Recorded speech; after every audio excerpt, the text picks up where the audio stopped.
이재영, 이다영, 김연경 프로와 흥국생명은 몰랐나, 모른 척했나. 김연경, 이다영, 불화설 뒷이야기. 어쩌면 시작은 2017년 8월이었는지도 모른다. 당시 해외 리그에서 활약했던 김연경은 제19회 아시아 여자 배구 선수권 대회를 위해 대표팀에 합류했다. 그는 출국에 앞서 취재진에게 이번 대회에는 이재영이 들어왔어야 했다. 소속팀 흥국생명에서도 경기를 다뛰고 훈련까지 한다는 얘기를 들었는데 대표팀에서 빠졌다. 중요한 대회만 뛰겠다는 얘기 아닌가라고 말했다. 대표팀 에이스인 김연경이 막내 이재영의 이름을 공개적으로 거론했다. 김연경의 직설적인 화법 때문에 저격처럼 보였을 뿐 김연경의 메시지는 저항에 가까웠다. 소속팀의 철저한 보호를 받는 금수저 후배를 미디어의 힘을 빌려 비판한 것이다. 이에 이재영은 인터뷰를 통해 나도 답답하다. 재활훈련 중이라 대표팀에 가면 부담만 줄 거라 생각했다며 눈물을 흘렸다. 박미희 흥국생명 감독도 이재영을 옹호했다. 그러자 김연경은 대표 선수 관리 시스템의 필요성을 말한 것이다. 이재영뿐만 아니라 나를 포함한 모든 선수에게 해당하는 내용이었다. 이재영에게는 미안함을 전한다고 말했다. 메시지를 충분히 전한 뒤 김연경은 점잖게 물러났다. 둘의 갈등은 표면적으로 봉합됐다. 흥국생명은 지난해 현대건설에서 자유계약 선수 FA 자격을 얻은 이다영을 영입했다. 그는 이재영의 쌍둥이 동생이다. 어려서부터 한 팀에서 뛰며 슈퍼 쌍둥이로 불린 이들이 프로에서 재결합하자 우려의 목소리가 높았다. 자매가 한 팀에서 뛰는 건 리스크가 너무 크기 때문이다. 공을 올려주는 세터 이다영, 과레프트, 이재영, 이자매라는 사실만으로 민감한 이슈였다. 이후 김연경이 국내 복귀를 선언, 원소속팀인 흥국생명으로 복귀하면서 함수관계는 더 복잡해졌다. 이다영의 토스 분배를 모두가 지켜봤다. 언니에게 공을 올려줘도 그렇지 않아도 문제였다. 프로 배구에서 스타급 자매나 형제가 한 팀에서 뛸 일은 없었다. 프로스포츠를 통틀어서도 마찬가지다.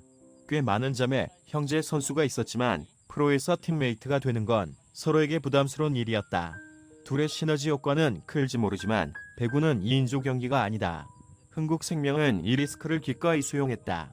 김연경, 이재영, 이다영으로 구성된 흥국생명의 라인업은 흥벤저스로 불렸다. 예상대로 흥국생명은 V리그 여자부 단독 선두를 질주했다. 흥에 취한 흥국생명은 지금까지 감지됐던 몇 번의 신호를 지나쳤다. 이다영은 지난해 12월 자신의 SNS에 나의 쌀 먹고 갑질 내가 다 터뜨릴 거야 라는 등의 글을 올렸다. 배구인들은 물론 팬들도 이다영의 김연경을 저격했다는 걸 짐작하고 있었다. 김연경은 내부 문제는 어느 팀에나 있다. 내부 문제가 있다는 건 사실이라며 불화설을 사실상 인정했다. 이후에도 흥국생명은 선두를 달렸다. 그런데도 그들은 위태로워 보였다. 슈퍼 쌍둥이 vs 김연경의 권력 관계가 코트 안팎을 지배하는 것 같았다. 위험신호가 여러 번 울렸다. 흥국생명은 몰랐거나 모른 척했다. 결국 지난주 이재영, 이다영의 학교 폭력, 학폭 사태가 터졌다. 학폭 피해자들이라고 밝힌 이들은 쌍둥이 자매가 가한 학교 폭력을 21가지 사례로 소개했다. 매우 상세하고 끔찍한 내용이었다. 이재영, 이다영도 자필 사과문을 통해 그의 사실을 인정했다. 학폭은 10년 전쯤 일어났다. 프로 입단 전 일이다. 그러나 이를 수습하고 해결해야 하는 건 지금이다. 그 주체는 흥국생명이다. 팀 내 갈등과 부적절한 SNS 그리고 학폭 폭로는 크게 보면 다 연결돼 있다. 팀 구성부터 갈등 요소가 컸고 20대 젊은 선수들의 SNS는 구단이 살펴야 한다. 이다영이 피해자처럼 보여진 SNS 글을 보고 학폭 피해자들이 분노한 것이다. 피해자들의 아우성과 배구 팬 우리 사회의 공분이 들불처럼 번져나갈 때 흥국생명은 별다른 조처를 하지 않았다. 쌍둥이 자매들이 큰 충격을 받았다며 공론화되는 걸 경계하기만 했다. 사실관계 확인은 쉽게 끝났으나 구단의 입장은 15일 무기한 출전 정지에야 나왔다. 흥벤저스라는 흥에 취해서 일까? 우승이라는 성과를 놓치기 싫었던 걸까? 선수 구성에서 위험해지, 해제를 하지 못한 흥국생명은 리스크 관리에도 실패했다. 그리고 사고, 수습을 지체했다. 골든타임을 여러 번 놓쳤다. 그동안 여론이 악화해 배구 팬들이 받은 상처는 어떤 보상으로도 치유하기 어려워졌다. 흥국생명 배구단 구단주 조병희은 오래전부터 미녀 마케팅을 즐겨했다. 지금 그들의 현 주소는 처참하다. 여전히 1위이지만 응원과 존경을 받지 못하고 있다. 커질 대로 커진 슈퍼 쌍둥이의 학폭은 16일 월드 오브 발리를 비롯한 여러 외신을 통해 전 세계로 퍼졌다. 영국의 데일리 메일은 한국은 세계적인 스포츠 강국이지만 신체 언어적 폭력이 만연하다고 지적했다. 프랑스, 일본 언론도 학폭 뉴스를 크게 다뤘다. 여기 우리는 다른 뉴스에 당신을 초대합니다. 이재용, 이다영, 김연경 불화. 이다영은 작년 팀 내 불화설, 특히 김연경과의 불화에 불을 지핀 SNS 글을 여러 번 게시하기도 했는데요. 이다영은 괴롭히는 사람은 재미있을지 몰라도 괴롭힘을 당하는 사람은 세상을 떠난다 싶다. 학폭 사실을 폭로한 피해자는 이 SNS 글을 본 후 이들의 내로남불에 충격을 받고 폭로하기로 결심했다고 합니다. 나의 쌀 좀 처먹은 게 뭔 벼슬도 아니고 좀 어리다고 막대하면 돼, 안 돼, 곧 터지겠지잉, 곧 터질 거야람, 내가 다 터뜨릴 거얌, 갑질과 괴롭힘을 절대 하지 말아야 하는 일 등의 글로 화제가 되었는데 배구 팬들은 이다영 선수가 지칭한 대상이 김연경 선수라는 추측이 제기되었는데요.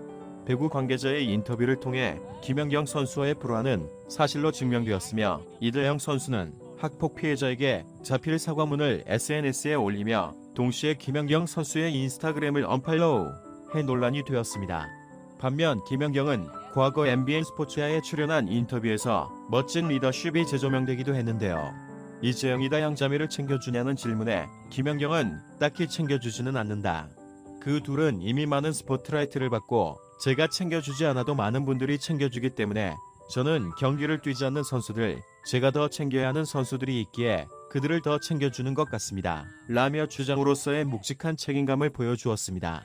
역시 월드클래스 김연경 선수는 남다른 인성을 보여주며 이번에도 이름값을 확실히 증명했습니다. 이재영, 이다영 자매의 과거 발언이 다시 재조명되어 논란이 되고 있는데요. 과거 이 채널 노는 언니의 출연에 처음 만나는 펜싱 여제 남현이를 보고 키가 엄청 작으시다고 말한 것입니다. 이다영은 남현이에게 키가 몇이냐 묻자 154cm라고 답했고 이재영은 부럽다, 작고 싶다 했고 이다영은 170cm 정도로 작아졌으면 좋겠다고 하며 논란이 된 것이죠. 땅콩 검객 남현이는 단신 키를 극복하기 위해 엄청난 노력을 해 결국 엄청난 업적을 이룬 선수인데요. 이재영, 이다영 선수의 무리한 발언은 과거 학폭 논란 등과 맞물리며 다시금 재조명되고 있습니다. 대한민국 배구협회는 이재영, 이다영 자매에게 국가대표 자격 무기한 박탈을 했으며 부모인 배구 선수 출신 김경희 씨에게 수여했던 장한 어버이상 역시 수상을 취소했습니다. 이재영, 이다영 자매의 부모 김경희 씨의 장한 어버이상 취소 배경에는 2월 14일에 올라온 배구 피해 학생 학부모의 글이 크게 작용되었습니다. 이재영, 이다영 선수와 같은 중학교 출신 선수의 부모라고 밝힌 작성자는 쌍둥이 자매의 부모 배구 선수 출신 김경희 씨가 이다영에게 언니 이재영 한테 공 올려라 어떻게 해 라고 코치하는 소리를 들었다고 밝혔습니다. 언제나 쌍둥이 자매 위주의 경기였고 나머지는 자리만 지키는 배구였다는 말을 시합장에서 여러 번 들었다고 밝혔습니다. 이에 이재영, 이다영 부모 김경희 씨까지 논란이 되자 배구협회는 2020 배구인의 밤을 통해서 자랑스러운 어버이상을 취소하기로 한 것입니다. 여자 프로배구 이재영, 이다영 자매의 학폭 논란이 심해지자 남자 프로배구 선수들 역시 과오가 밝혀졌는데요. OK금융그룹 소속의 송명근, 심경섭 선수 역시 피해자들의 폭로를 모두 인정하며 사과했습니다. 이번 기회에 이재영, 이다영 자매의 이번 논란을 거름 삼아 뿌리 깊은 운동선수들의 부조리가 모두 뽑혀졌으면 좋겠습니다.